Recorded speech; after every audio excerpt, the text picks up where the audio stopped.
Matryoshka. Mais alors, dans cette balance entre technique et éthique, est-ce que c'est toujours l'éthique qui pèse le plus lourd? Nous avons fait le tour avec René Friedman de cette foultitude de sujets en vogue aujourd'hui qui interrogent fondamentalement le vivant, tels le biobag, la greffe d'utérus, le clonage reproductif, mais aussi les ovules artificiels, les gamètes artificiels, les utérus artificiels. Tiens d'ailleurs, si on commençait par cette question autour des utérus artificiels? Il y a deux types d'utérus artificiels dont on parle, parce que ce n'est pas du tout la même chose. Il y a ce fameux livre extraordinaire d'Aldous Huxley, qui est le meilleur des mondes, où les enfants sont dans des couveuses à partir de l'état embryonnaire jusqu'à la naissance.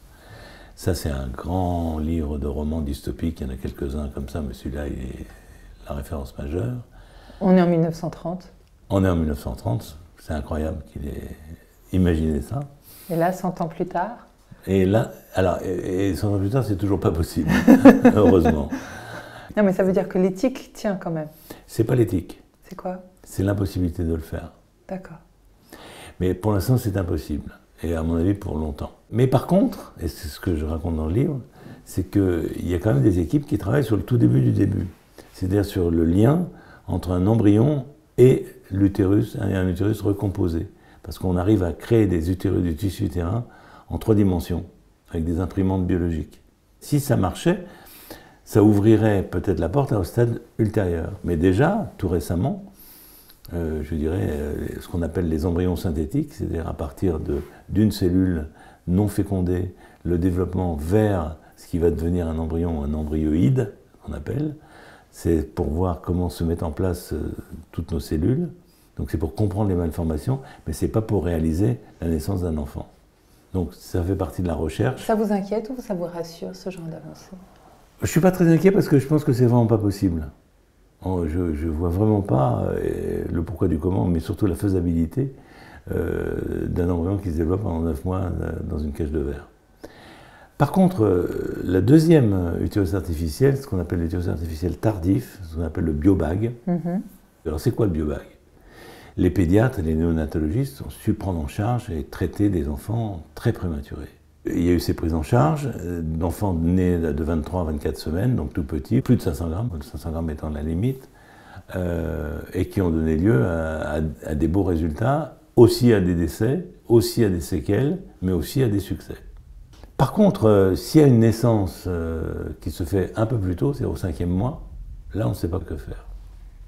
D'où l'idée que certains ont proposée du biobag, de mettre donc le fœtus, qui est très prématuré, dans un sac en plastique, pour parler un peu trivial, lequel, par son cordon ombilical, est relié à une machine extracorporelle, comme pour toute la chirurgie cardiaque, où le sang passe dans la machine et est renouvelé, et en même temps les déchets sont enlevés, et donc de le faire survivre de cette façon, en attendant qu'il ait maturé ses poumons et qu'il puisse être pris en charge par les néonatologistes.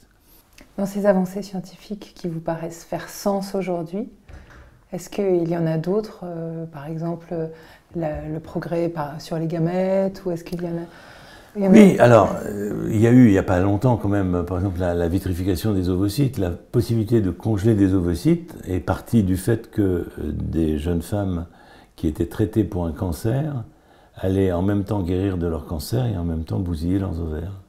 Donc de garder à l'extérieur des ovules qui ne seraient pas atteints par les médicaments toxiques, et ensuite le permet d'être guérie, pas toutes, mais beaucoup, et ensuite d'être maman, si elle le souhaite. Ça, c'était la raison première. Ça, c'était la raison première, mais c'est un exemple intéressant, parce que les raisons premières sont souvent bonnes, mais elles peuvent être déviées. Voilà, donc c'est pour ça que je dis que c'est complexe, parce qu'il y a toujours plusieurs aspects et des possibilités d'extension. Mais là où on peut intervenir en tant qu'humain, en tant que société, c'est dans l'application. Est-ce qu'on le fait ou est-ce qu'on ne le fait pas? Quand vous avez devant vous un homme qui ne produit pas de spermatozoïdes, la zoospermie, comme on dit,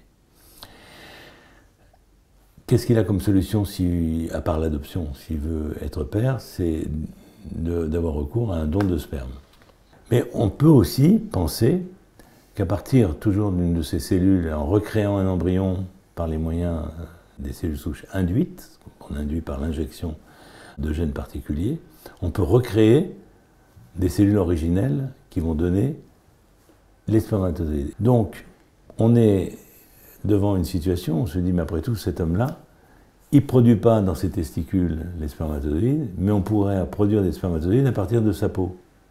Alors pourquoi ne pas le faire? Ça serait sa participation personnelle, il n'aurait pas recours à un don, et on résolverait son problème médical. Et votre réponse à ça? Ben, la réponse c'est que oui, mais que par contre, à partir du moment où ça sera maîtrisé ou maîtrisable, il peut y avoir d'autres utilisations qui peuvent être faites et qui, elles, seraient condamnables.